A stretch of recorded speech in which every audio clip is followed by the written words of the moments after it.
Hello बच्चों, let's read the following question. The time period measured by a simple pendulum is 4 second. एक simple pendulum से जो time period major किया जा रहा है उसका वैल्यू है 4 second. 4 students measured the values separately. 4 students separately जो वैल्यूज हैं वो मेजर कर रहे हैं. Which student is most accurate and precise. कौन सा स्टूडेंट जो है वो सबसे एक्यूरेट एंड प्रिसाइज है. The values measured by students are. Students ने जो वैल्यूज मेजर की हैं वो क्या है.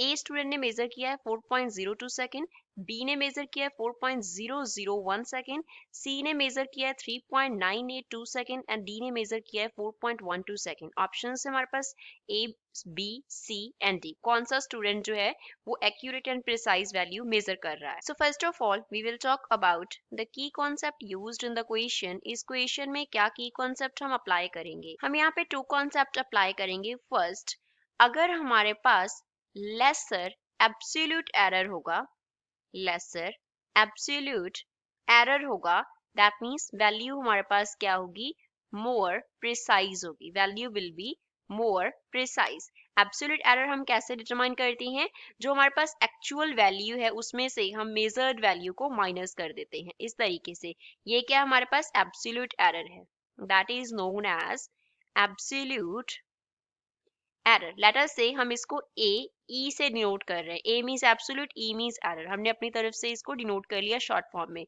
एक्स नॉट जो है वो डिनोट करता है यहाँ पे एक्चुअल वैल्यू को.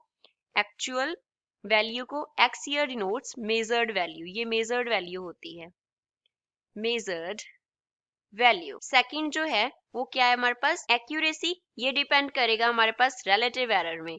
लेसर रिलेटिव एरर, अगर रिलेटिव एरर जो है वो लेसर होगा तो जो वैल्यू होगा that will be more accurate. तो रिलेटिव एरर जो है लेट अस से उसको हम आर ई से डिनोट कर रहे हैं. तो ये हम कैसे मेजर करते हैं, एब्सोल्यूट एरर अपॉन में हमारे पास क्या होता है, मेजर वैल्यू होता है. सो दिस इज रिलेटिव एरर. तो जिस वैल्यू के लिए एब्सोल्यूट एरर कम होगा वो वैल्यू मोर प्रिसाइज होगी, जिसके लिए रिलेटिव एरर कम होगा वो वैल्यू मोर एक्यूरेट होगी. अब जो एक्चुअल वैल्यू है एक्स नॉट वो हमारे पास कितना है, 4 सेकेंड है. तो पहले ए ऑप्शन में स्टूडेंट ए की बात करते हैं. ए ने जो वैल्यू मेजर किया है एक्स से वो कितना दिया है, 4.02 सेकेंड. 4.02 सेकेंड. तो इसके लिए जो हमारे पास पहले तो एब्सोल्यूट एरर होगा दैट विल बी, वो कितना होगा, 4 minus 4.02 that is equals to 0.02. ये कितना होगा 0.02 एंड यूनिट्स इसके सेकंड रहेंगे. एंड इसके लिए अगर हम रिलेटिव एरर मेजर करें तो वो क्या हो जाएगा, एब्सोल्यूट एरर अपॉन में हमें क्या कर देना है, measured value that is x से. तो एब्सोल्यूट एरर कितना है, 0.02 अपॉन एक्स से हमें करना है दैट इज 4.02. तो ये इक्वल आ जाएगा 0.005 के. नेक्स्ट, बी स्टूडेंट ने जो वैल्यू मेजर किया है लेट अस से उसको एक्स बी से डिनोट कर रहे हैं, वो है 4.001 एंड यूनिट्स हैं सेकेंड. तो इसके लिए एब्सोल्यूट एरर जो होगा दैट विल बी, ये क्या होगा, 4 minus 4.001 that is equals to 0.001 second होगा. एंड इसके लिए अगर हम रिलेटिव एरर निकालें तो वो कितना हो जाएगा, जो एब्सोल्यूट एरर आया है हमारे पास डिवाइड बाय जो ऑब्जर्व्ड वैल्यू था. तो relative error is equals to 0.0002. एक्स सी स्टूडेंट ने जो वैल्यू मेजर किया है दैट इज 3.982 सेकेंड है.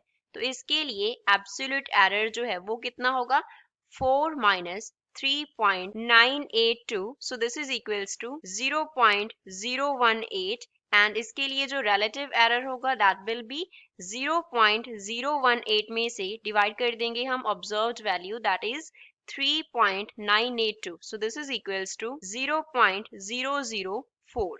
इसके एब्सोल्यूट एरर के यूनिट सेकेंड होंगे. अब डी ऑप्शन में डी स्टूडेंट ने जो वैल्यू मेजर किया है वो है 4.12 सेकेंड. तो इसके लिए अगर हम एब्सोल्यूट एरर निकालें then it will be 4 minus 4.12 that is equals to 0.12 second हो गया. तो रिलेटिव एरर जो है that will be equals to, ये हमारे पास होगा 0.12 को हम डिवाइड कर देंगे 4.12 से. So this will be equals to 0.02. Now we can compare the 4 readings. 4 readings के लिए एब्सोल्यूट एरर अगर हम रिलेटिव एरर देखें तो सबसे कम एब्सोल्यूट एरर का वैल्यू जो है वो बी के लिए आ रहा है, लेसर. ये सबसे क्या है, लेसर वैल्यू है हमारे पास, एंड इसी के लिए जो रिलेटिव एरर है उसका वैल्यू लेसर आ रहा है। तो अगर B के लिए एब्सोल्यूट एरर कम है तो ये वैल्यू हमारे पास क्या हो जाएगा, this value will be more precise, and इसी के लिए हमारे पास रिलेटिव एरर कम है तो यही हमारे पास मोर एक्यूरेट वैल्यू होगा। तो स्टूडेंट B ने जो वैल्यू मेजर किया है that is more accurate and precise. So this is final answer for the given question. I hope you understood it well. Thanks.